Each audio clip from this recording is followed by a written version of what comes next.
আসসালামু আলাইকুম। আমি রোমানা ইসলাম রানী, গ্রিন পার্টি কেন্দ্রীয় প্রচার সম্পাদক।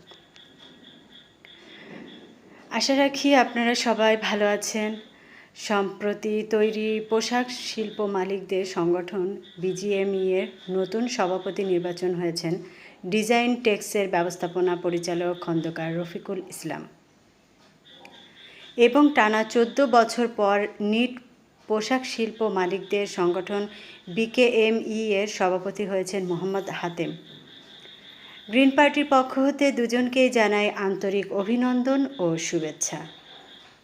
আমরা যে চতুর্থ শিল্প বিপ্লবের স্বপ্ন দেখেছিলাম এবং দেশবাসী ওই পথেই হাঁটছে।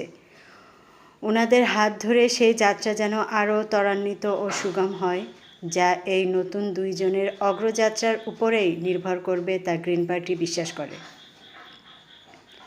এখন দেখবার পালা তারা বাংলাদেশের ব্যবসায়ী ও জনগণের আশা আকাঙ্ক্ষা ও প্রত্যাশা কতখানি পূরণ করতে পারে এবং ব্যবসা সফল নীতিমালা দিয়ে বাংলাদেশকে একটি সুখী ও সমৃদ্ধি দেশ হিসেবে গড়ে তুলতে পারে এবং বিশ্ববাজারে বাংলাদেশের পোশাক শিল্পকে আরও বেশি পরিচিত, গ্রহণযোগ্য ও লাভজনক হিসেবে প্রতিষ্ঠিত করতে পারে।